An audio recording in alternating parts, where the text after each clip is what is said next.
ابو سفیان کا قبول اسلام۔ مکہ میں ابو سفیان بہت بے چین تھا، آج کچھ ہونے والا ہے۔ وہ بڑبڑایا، اس کی نظر آسمان کی طرف بار بار اٹھ رہی تھی۔ اس کی بیوی ہندا، جس نے حضرت امیر حمزہ کا کلیجہ چبایا تھا، اس کی پریشانی دیکھ کر اس کے پاس آ گئی تھی۔ کیا بات ہے، کیوں پریشان ہو؟ ابو سفیان چونکا۔ کچھ نہیں، طبیعت گھبرا رہی ہے، میں ذرا۔ بسم اللہ الرحمن الرحیم۔ حضرت ابو سفیان بن حرب صحابی رسول تھے، فتح مکہ کے موقع پر اسلام قبول کیا۔ 8 ہجری میں جب حضرت صلی اللہ علیہ وسلم نے تطہیر کعبہ کے لیے مکہ پر فوج کشی کا ارادہ کیا تو گو اسے مخفی رکھنے کا اہتمام کیا تھا، مگر مکہ میں آپ کی آمد کی خبریں پہنچ گئیں۔ اس وقت وہ مشرکین اور جبابرہ قریش، جنہوں نے آپ کو نہایت بے کسی کی حالت میں اس ارض مقدس سے جلا وطن کیا تھا، اپنے انجام سے بہت گھبرائے کہ اب اسلام کے سیلاب کو روکنا ان کے بس سے باہر ہو چکا تھا۔ حضرت صلی اللہ علیہ وسلم نے مکہ کے قریب پہنچ کر مرزوہران میں قیام فرمایا۔ ابو سفیان، حکیم بن حزام اور بدیل بن ورقہ تحقیقات کے لیے نکلے تھے۔ دور سے دیکھا کہ مظہران کا میدان رات کی تاریکی میں روشنی کی کثرت سے وادی ایمن بنا ہوا ہے۔ ابو سفیان نے کہا، یہاں عرفہ کی جیسی روشنی کیسے ہو رہی ہے؟ بدیل نے کہا، بنی عمرو آگ روشن کیے ہیں۔ ابو سفیان نے اعتراض کیا کہ ان کی تعداد اتنی کہاں ہے؟ گو قریش نے مسلمانوں پر بڑی ستم آرائیاں کی تھیں، پھر بھی وہ رسول اللہ صلی اللہ علیہ وسلم اور اکثر اکابر صحابہ کے ہم خاندان تھے، اور ان میں ان کے اعزاء و اقربا بھی موجود تھے۔ اس لیے حضرت عباس کے دل میں خیال آیا کہ اگر حضرت صلی اللہ علیہ وسلم مکہ میں داخل ہو گئے اور قریش نے پہلے سے جان و مال کی امان نہ لے لی تو سب تباہ ہو جائیں گے۔ چنانچہ وہ اس تلاش میں نکلے کہ اگر مکہ جانے والا کوئی آدمی مل جائے تو اس کی زبانی قریش سے کہا بھیجیں کہ رسول اللہ صلی اللہ علیہ وسلم مظہران تک پہنچ چکے ہیں، وہ لوگ آ کر جان بخشی کرا لیں۔ اتفاق سے حضرت عباس اسی سمت گئے جدھر ابو سفیان اور بدیل تھے۔ ابو سفیان کی آواز سن کر حضرت عباس نے اس کو پکارا۔ اس نے آواز پہچان کر کہا، ابو الفضل۔ حضرت عباس نے فرمایا، ہاں میں ہوں۔ ابو سفیان بولا، میرے ماں باپ فدا ہوں، تم یہاں کہاں؟ فرمایا، رسول اللہ اور مسلمان آ گئے ہیں۔ ابو سفیان نے سراسیمہ ہو کر کہا، پھر کوئی تدبیر بتاؤ۔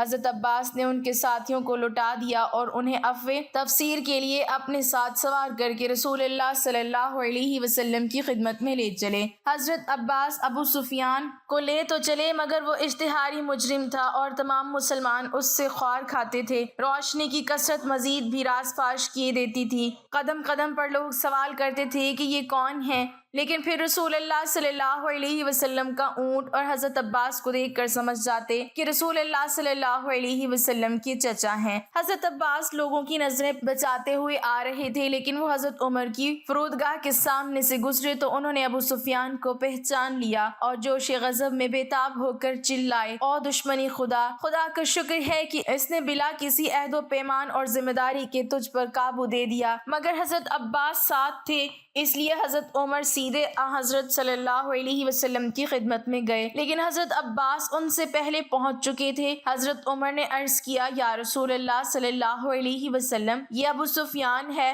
خدا نے اس کو بغیر کسی عہد و پیمان کے ہمارے حوالے کر دیا ہے، اجازت دیجیے کہ اس دشمن خدا کی گردن اڑا دوں۔ حضرت عباس نے فرمایا، یا رسول اللہ، میں نے ان کو امان دے دی ہے۔ ابو سفیان کا سر پکڑ کے بیٹھ گئے۔ حضرت عمر برابر ابو سفیان کے قتل پر مصر تھے۔ ان کا اصرار دیکھ کر حضرت عباس نے فرمایا، اے عمر، اگر تمہارے قبیلے کا کوئی شخص ہوتا تو تم ہرگز اتنا اصرار نہ کرتے، لیکن تم کو بنی عبد مناف کی کیا پرواہ؟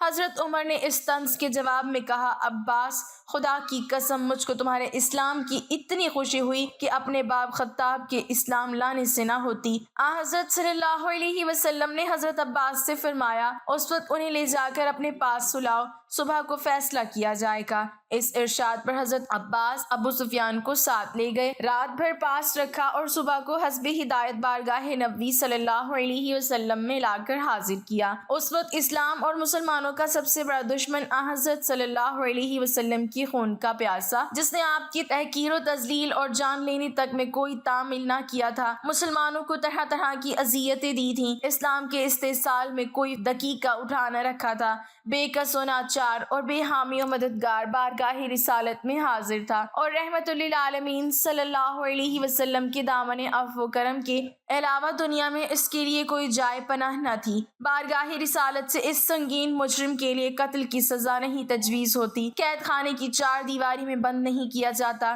جلائے وطن کا حکم نہیں ملتا، بلکہ وما ارسلناک الا رحمۃ للعالمین کی عملی تفسیر ہوتی ہے۔ فرماتے ہیں ابو سفیان، افسوس کا مقام ہے، کیا اب بھی وقت نہیں آیا کہ خدا کی وحدانیت کا اقرار کرو؟ اس سوال پر وہ زبان جو معلوم نہیں کتنی مرتبہ رسول اللہ کے دل پر تیر و نشتر لگا چکی تھی، یوں گویا ہوتی ہے میرے ماں باپ آپ پر فدا ہوں، آپ کتنے بڑے شریف اور کتنے بڑے صلہ رحم کرنے والے ہیں۔ خدا کی قسم اگر خدا کے سوا کوئی اور معبود ہوتا تو آج میرے کام نہ آتا۔ پھر ارشاد ہوتا ہے ابو سفیان تمہاری حالت قابل افسوس ہے، کیا اب بھی وہ وقت نہیں آیا کہ تم مجھے خدا کا رسول مانو؟ جاہلی ہومیت اور قومی عصبیت اب بھی اعتراف رسالت کی اجازت نہیں دیتی۔ جواب ملتا ہے میرے ماں باپ آپ پر فدا ہوں، آپ کس قدر حلیم، کس قدر شریف اور کس قدر صلہ رحمی کرنے والے ہیں، خدا کی قسم ابھی تک مجھ کو اس میں شک ہے۔ حضرت عباس کی جاہلی حمیت سن کر ڈانٹتے ہیں ابو سفیان اس سے پہلے کہ سر تن سے جدا ہو لا الہ الا اللہ محمد رسول اللہ کہہ لو۔ حضرت عباس کی ڈانٹ پر ابو سفیان کلمہ توحید پڑھتے ہیں اور وہ سرکش جو جاہلی رعونت سے خدا کے سامنے بھی نہ جھکنا تھا، آستان نبی صلی اللہ علیہ وسلم پر خم ہو جاتا ہے۔ یہ واقعہ بخاری میں بھی ہے لیکن نہایت مختصر ہے، اور حضرت صلی اللہ علیہ وسلم نے نہ صرف ابو سفیان کی جان بخشی کا اعلان فرماتے ہیں بلکہ ان کے اس گھر کو جس میں بارہا مسلمانوں کے خلاف سازشیں ہو چکی تھیں، رسول اللہ صلی اللہ علیہ وسلم کے قتل کے مشورے ہو چکے تھے، من دخل دار ابی سفیان فہو امن کی اعلان کرم سے بیت الامن قرار دیتے ہیں۔ قبول اسلام کے بعد جب حضرت عباس ان کو لے کر لوٹنے لگے تو حضرت صلی اللہ علیہ وسلم نے ان سے ارشاد فرمایا کہ ابو سفیان کو پہاڑ کی چوٹی پر لے جا کر کھڑا کر دو کہ افواج الہی کا جلال اور مسلمانوں کی شوکت و عظمت کا تماشا اپنی آنکھوں سے دیکھ لیں۔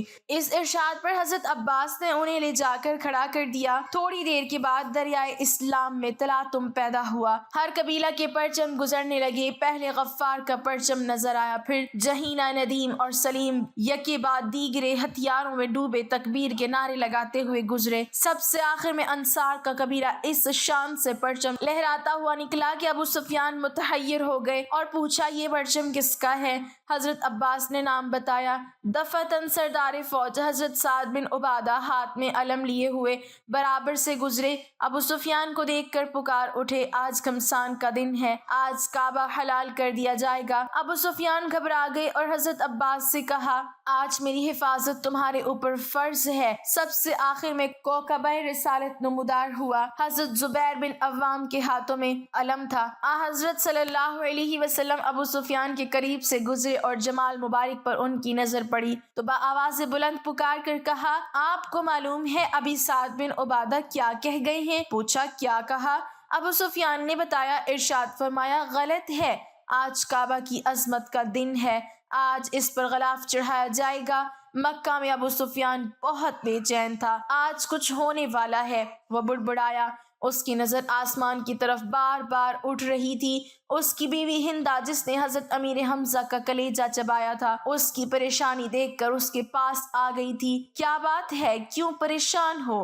ابو سفیان چونکا، کچھ نہیں، طبیعت گھبرا رہی ہے، میں ذرا گھوم کر آتا ہوں۔ وہ یہ کہہ کر گھر کے بیرونی دروازے سے باہر نکل گیا۔ مکہ کی گلیوں میں سے گھومتے گھومتے وہ اس کی حد تک پہنچ گیا تھا۔ اچانک اس کی نظر شہر سے باہر ایک وسیع میدان پر پڑی، ہزاروں مشعلیں روشن تھیں، لوگوں کی چہل پہل ان کی روشنی میں نظر آ رہی تھی، اور بھنبھناہٹ کی آواز تھی جیسے سینکڑوں لوگ دھیمی آواز میں کچھ پڑھ رہے ہوں۔ اس کا دل دہک سے رہ گیا تھا۔ اس نے فیصلہ کیا کہ وہ قریب جا کر دیکھے گا کہ یہ کون لوگ ہیں۔ اتنا تو وہ سمجھ ہی چکا تھا کہ مکہ کے لوگ تو غافلوں کی نیند سو رہے ہیں اور یہ لشکر یقیناً مکہ پر چڑھائی کے لیے آیا ہے۔ وہ جاننا چاہتا تھا کہ یہ کون ہیں۔ وہ آہستہ آہستہ اوٹ لیتا اس لشکر کے کافی قریب پہنچ چکا تھا۔ کچھ لوگوں کو اس نے پہچان لیا تھا، یہ اس کے اپنے ہی لوگ تھے جو مسلمان ہو چکے تھے اور مدینہ ہجرت کر چکے تھے۔ اس کا دل ڈوب رہا تھا اور وہ سمجھ گیا تھا یہ لشکر مسلمانوں کا ہے اور یقیناً محمد صلی اللہ علیہ وسلم اپنے جانثاروں کے ساتھ مکہ آ پہنچے تھے۔ وہ چھپ کر حالات کا جائزہ لے ہی رہا تھا کہ عقب سے کسی نے اس کی گردن پر تلوار رکھ دیا۔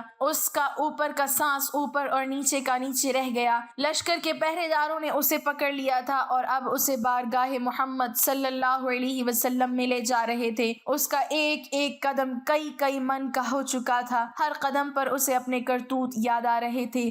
جنگ بدر، احد، خندق، خیبر سب اس کی آنکھوں کے سامنے ناچ رہی تھیں۔ اسے یاد آ رہا تھا کہ اس نے کیسے سرداران مکہ کو اکٹھا کیا تھا، محمد کو قتل کرنے کے لیے کیسے نجاشی کے دربار میں جا کر تقریر کی تھی کہ یہ مسلمان ہمارے غلام اور باغی ہیں، ان کو ہمیں واپس دو۔ کیسے اس کی بیوی ہندہ نے امیر حمزہ کو اپنے غلام حبشی کے ذریعے شہید کروا کر ان کا سینہ چاک کر کے ان کا کلیجہ نکال کر چبایا اور ناک اور کان کاٹ کر گلے میں ہار بنا کر ڈالے تھے، اور اب اسی محمد صلی اللہ علیہ وسلم کے سامنے پیش کیا جا رہا تھا۔ اسے یقین تھا کہ اس کی روایات کے مطابق اس جیسے دہشت گرد کو فوراً تہ و تیغ کر دیا جائے گا۔ ادھر بارگاہ رحمت للعالمین صلی اللہ علیہ وسلم میں اصحاب رضی اللہ عنہم جمع تھے اور صبح کے اقدامات کے بارے میں مشاورت چل رہی تھی کہ کسی نے آ کر ابو سفیان کی گرفتاری کی خبر دے دی۔ اللہ اکبر! خیمے میں نعرہ تکبیر بلند ہوا۔ ابو سفیان کی گرفتاری ایک بہت بڑی خبر اور کامیابی تھی۔ خیمے میں موجود عمر ابن خطاب اٹھ کھڑے ہوئے اور تلوار کو میان سے نکال کر انتہائی جوش کے عالم میں بولے، اس بدبخت کو قتل کر دینا چاہیے، شروع سے سارے فساد کی جڑ یہی رہا ہے۔ چہرہ مبارک رحمت للعالمین صلی اللہ علیہ وسلم پر تبسم نمودار ہوا اور ان کے دلوں میں اترتی ہوئی آواز گونجی، بیٹھ جاؤ عمر، اسے آنے دو۔ عمر ابن خطاب آنکھوں میں گیس لیے حکم رسول صلی اللہ علیہ وسلم کی اطاعت میں بیٹھ تو گئے، لیکن ان کے چہرے کی سرخی بتا رہی تھی کہ ان کا بس چلتا تو ابو سفیان کے ٹکڑے کر ڈالتا۔ اتنے میں پہرے داروں نے بارگاہ رسالت صلی اللہ علیہ وسلم میں حاضر ہونے کی اجازت چاہی۔ اجازت ملنے پر ابو سفیان کو رحمت للعالمین کے سامنے اس حال میں پیش کیا گیا کہ اس کے ہاتھ اسی کے امامے سے اس کی پشت پر بندھے ہوئے تھے، چہرے کی رنگت پیلی پڑ چکی تھی اور اس کی آنکھوں میں موت کے سائے لہرا رہے تھے۔ لب ہائے رسالت مآب صلی اللہ علیہ وسلم واہ ہوئے اور اصحاب رضی اللہ عنہم نے ایک عجیب جملہ سنا، اس کے ہاتھ کھول دو اور اس کو پانی پلاؤ، بیٹھ جاؤ ابو سفیان۔ ابو سفیان ہارے ہوئے جواری کی طرح گرنے کے انداز میں خیمہ کے فرش پر بچھے قالین پر بیٹھ گیا۔ پانی پی کر اس کو کچھ حوصلہ ہوا تو نظر اٹھا کر خیمہ میں موجود لوگوں کی طرف دیکھا۔ عمر ابن خطاب کی آنکھیں غصے سے سرخ تھی، ابو بکر ابن قحافہ کی آنکھوں میں اس کے لیے افسوس کا تاثر تھا، عثمان بن عفان کے چہرے پر عزیزداری کی ہمدردی اور افسوس کا ملا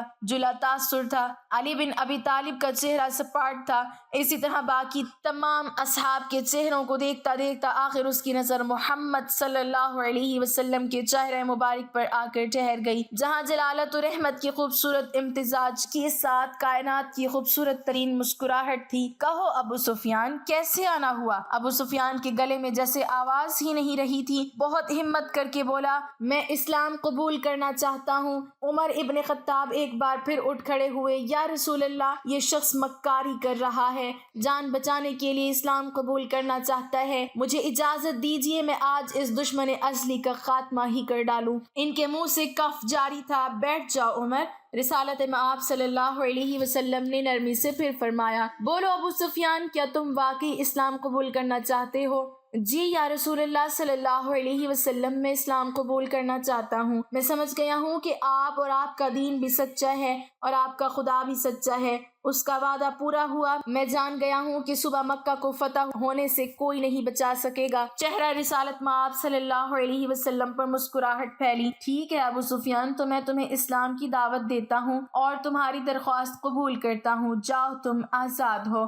صبح ہم مکہ میں داخل ہوں گے، انشاءاللہ میں تمہارے گھر کو، جہاں آج تک اسلام اور ہمارے خلاف سازشیں ہوتی رہیں، جائے امن قرار دیتا ہوں۔ جو تمہارے گھر میں پناہ لے لے گا وہ محفوظ ہوگا۔ ابو سفیان کی آنکھیں حیرت سے پھٹتی جا رہی تھیں اور مکہ والوں سے کہنا جو بیت اللہ میں داخل ہو گیا اس کو امان ہے، جو اپنی کسی عبادت گاہ میں چلا گیا اس کو امان ہے، یہاں تک کہ جو اپنے گھروں میں بیٹھ رہا اس کو امان ہے۔ جاؤ ابو سفیان جاؤ، اور جا کر صبح ہماری آمد کا انتظار کرو، اور کہنا مکہ والوں سے کہ ہماری کوئی تلوار میان سے باہر نہیں ہوگی، ہمارا کوئی تیر ترکش سے باہر نہیں ہوگا، ہمارا کوئی نیزہ کسی کی طرف سیدھا نہیں ہوگا جب تک کہ کوئی ہمارے ساتھ لڑنا نہ چاہے۔ ابو سفیان نے حیرت سے محمد صلی اللہ علیہ وسلم کی طرف دیکھا اور کانپتے ہوئے ہونٹوں سے بولنا شروع کیا، اشہد ان لا الہ الا اللہ واشہد ان محمدا عبدہ ورسولہ۔ سب سے پہلے عمر ابن خطاب آگے بڑھے اور ابو سفیان کو گلے سے لگایا،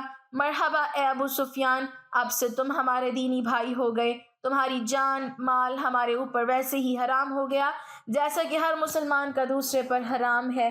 تم کو مبارک ہو کہ تمہاری پچھلی ساری خطائیں معاف کر دی گئیں اور اللہ تبارک و تعالیٰ تمہارے پچھلے گناہ معاف فرمائے۔ ابو سفیان حیرت سے خطاب کے بیٹے کو دیکھ رہا تھا۔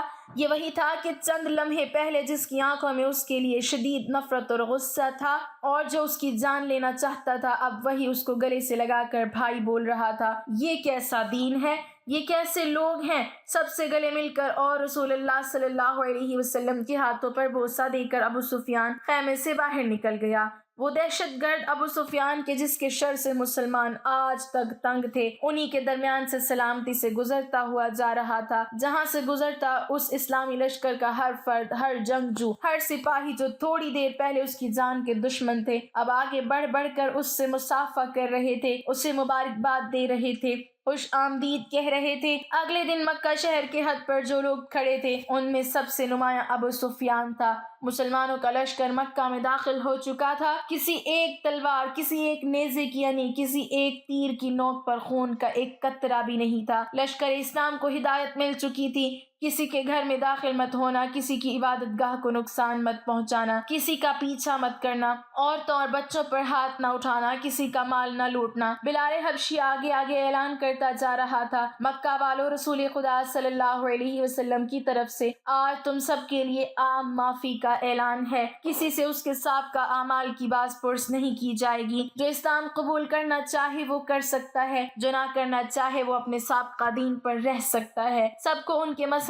کے مطابق عبادت کی کھلی اجازت ہوگی، صرف مسجد الحرام اور اس کی حدود کے اندر بت پرستی کی اجازت نہیں ہوگی، کسی کا ذریعہ معاش چھینا نہیں جائے گا، کسی کو اس کی اراضی و جائیداد سے محروم نہیں کیا جائے گا، غیر مسلموں کی جان و مال کی حفاظت مسلمان کریں گے۔ اے مکہ کے لوگوں، ہندا اپنے گھر کے دروازے پر کھڑی لشکر اسلام کو گزرتے دیکھ رہی تھی۔ اس کا دل گواہی نہیں دے رہا تھا کہ حضرت حمزہ کا قتل اس کو معاف کر دیا جائے گا، لیکن ابو سفیان نے تو رات یہی کہا تھا کہ اسلام قبول کر لو، سب غلطیاں معاف ہو جائیں گی۔ مکہ فتح ہو چکا تھا، بنا ظلم و تشدد، بنا خون بہائے، بنا تیر و تلوار چلائے، لوگ جوگ در جوگ اس آفاقی مذہب کو اختیار کرنے اور اللہ کی توحید اور رسول اللہ صلی اللہ علیہ وسلم کی رسالت کا اقرار کرنے مسجد حرام کے صحن میں جمع ہو رہے تھے، اور تبھی مکہ والوں نے دیکھا اس ہجوم میں ہندا بھی شامل تھی۔ یہ ہوا کرتا تھا اسلام، یہ تھی اس کی تعلیمات، یہ سکھایا تھا میرے رسول اللہ صلی اللہ علیہ وسلم نے۔ اللہ تعالی ہمیں دین کی مکمل سمجھ نصیب فرمائے، ہمیں 5 وقتہ نمازی بنائے، ہمیں دین کا پیروکار بنائے اور ہمارا خاتمہ ایمان پر فرمائے، آمین۔ ناظرین، کمنٹ باکس میں اللہ تعالیٰ کے 99 ناموں میں سے ایک نام ضرور ٹائپ کریں۔